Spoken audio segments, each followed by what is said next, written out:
देखिए एग्जाम्पल 2 है, बहुत ही सीधा उदाहरण है, बहुत ही आसान।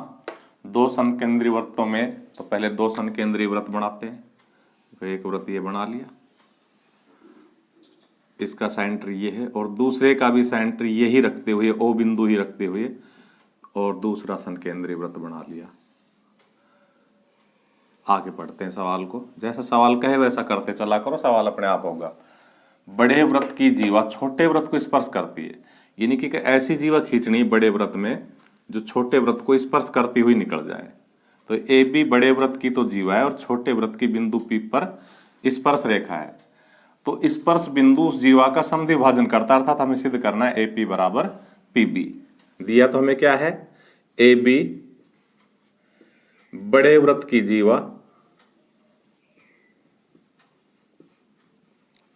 वह छोटे वृत्त की स्पर्श रेखा है।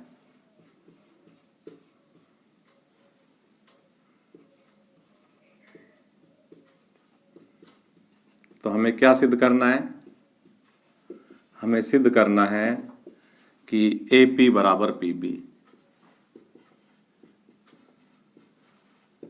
रचना, रचना में हम क्या लिखेंगे, ओ को पी से मिलाया, ये हमारी रचना हो गई। ओ को पी से मिलाया। बहुत ही छोटा सा सवाल है, 2 नंबर में भी सिद्ध करने का आ सकता है, 4 नंबर में भी सिद्ध करने का आ सकता है। हम क्या लिखेंगे, चूंकि ओपी त्रिज्या है और ए बी स्पर्श रेखा है, चूंकि ओपी त्रिज्या व ए बी स्पर्श रेखा है, और ये हमने परम 13.1 में सिद्ध किया है कि त्रिज्या और स्पर्श रेखा परस्पर लंबवत होती है, इसलिए ओपी लंबवत है ए बी पर। और अब हमने ये पढ़ा है कि वृत्त के केंद्र से किसी जीवा पर लंब डाले तो जीवा के 2 समान भाग करता है। लिखेंगे परंतु केंद्र से जीवा पर डाला गया लंब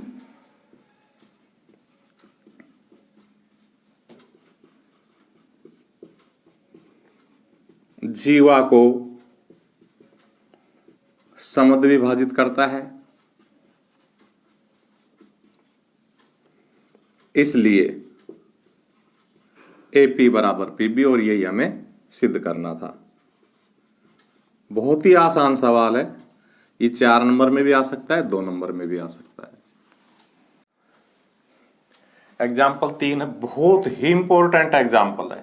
ये आपके लाइफ में बाद में कोई कंपटीशन एग्जाम देने जाओगे तो वहां भी ये पूछा जा सकता है, इस पे न्यूमेरिकल क्वेश्चन आ सकता है। अच्छा एग्जाम्पल है, एक वृत्त त्रिभुज एबीसी की भुजा बीसी को पी पर बाह्य स्पर्श करता है, ये वृत्त है, और ये वृत्त त्रिभुज एबीसी जो ये है इसकी भुजा बीसी को पी पर बाह्य स्पर्श करता है, यानी कि अंदर से नहीं कर रहा है, बाहर से स्पर्श कर रहा है इधर से। एवं ए बी और ए सी को बढ़ाए जाने पर क्यू और आर पर स्पर्श करता है, ए बी को बढ़ाने पर क्यू पर और ए सी को बढ़ाने पर आर पर स्पर्श करता है। तो हमें सिद्ध करना है ए क्यू बराबर 1/2 त्रिभुज एबीसी का परिमाप या परिमिति। तो देखिए हमसे दिया है, क्या दिया है, वृत्त त्रिभुज एबीसी को, वृत्त त्रिभुज एबीसी की भुजा बीसी को पी पर एवं ए बी व ए सी को बढ़ाए जाने पर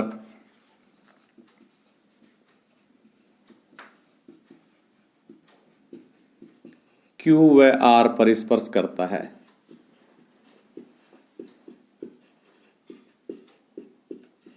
ये तो हमसे दिया है, तो हमें क्या सिद्ध करना है, साफ लिखा हुआ है कि ए क्यू, सवाल में लिखा हुआ है साफ कि ए क्यू बराबर 1/2 त्रिभुज एबीसी की परिमिति।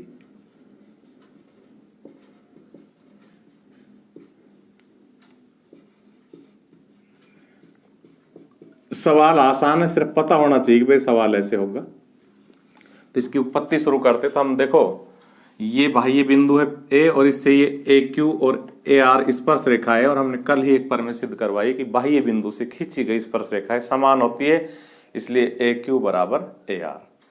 ऐसे सी बी बाह्य बिंदु है, इससे सी पी और सी आर स्पर्शरेखा ये बराबर हो जाएगी।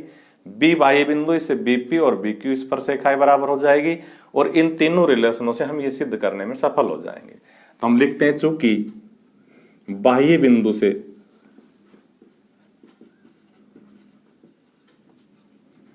खींची गई स्पर्शरेखाएं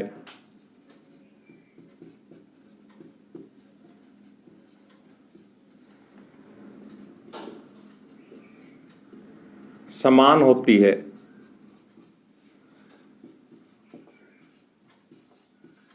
इसलिए अब हम इन तीनों को बारी बारी से लिखेंगे। ए क्यू बराबर ए आर, और इस पे 1 नंबर डाल देंगे।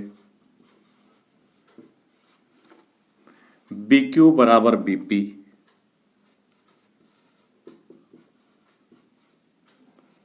और सी पी बराबर सी आर, या सी आर बराबर सी पी, कैसे लिख लो, इससे कोई फर्क नहीं पड़ेगा। और अब हम त्रिभुज का परिमाप ज्ञात करना शुरू करेंगे। लिखेंगे ए बी, त्रिभुज की तीनों भुजाओं का जोड़ परिमाप होता है, प्लस बी सी प्लस ए सी बराबर त्रिभुज ए बी सी का परिमाप। इसमें परिमिति शब्द लिखा है तो परिमिति लिख लो। परिमिति और परिमाप एक ही चीज है। हमने ऐसे इसलिए स्टार्ट किया कि हमें ये राइट पक्ष में लाना है, इसलिए इसको इधर लिखा है कि त्रिभुज की जो परिमिति होती है उसकी तीनों भुजाओं का योग होती है। अब हमें इन ए बी बी सी और ए सी को बारी बारी से हटाकर कहां पहुंचना है, ए क्यू पर पहुंचना है, क्योंकि इन सब की जगह ए क्यू प्रतिस्थापित करना और वो इनकी मदद से होगा। तो देखो हम सबसे पहले ए बी को देखते हैं। ए बी को हम क्या लिख सकते हैं, ए बी को लिख सकते हैं ए क्यू माइनस बी क्यू, यानी कि पूरे ए क्यू में से अगर हम बी क्यू को घटा दे तो ए बी की वैल्यू हो जाएगी। तो ए बी की जगह मैं लिख रहा हूं A Q minus B Q. फिर बी सी की वैल्यू देखो क्या हो जाएगी, B P plus C P. तो बी सी की वैल्यू लिख रहा हूं B P plus C P. फिर ए सी की वैल्यू देखो क्या हो जाएगी, ए सी यहां से यहां तक है तो क्या हो जाएगी, A R minus C R. और इधर ऐसे कैसे हो जाएगा, त्रिभुज एबीसी की परिमिति।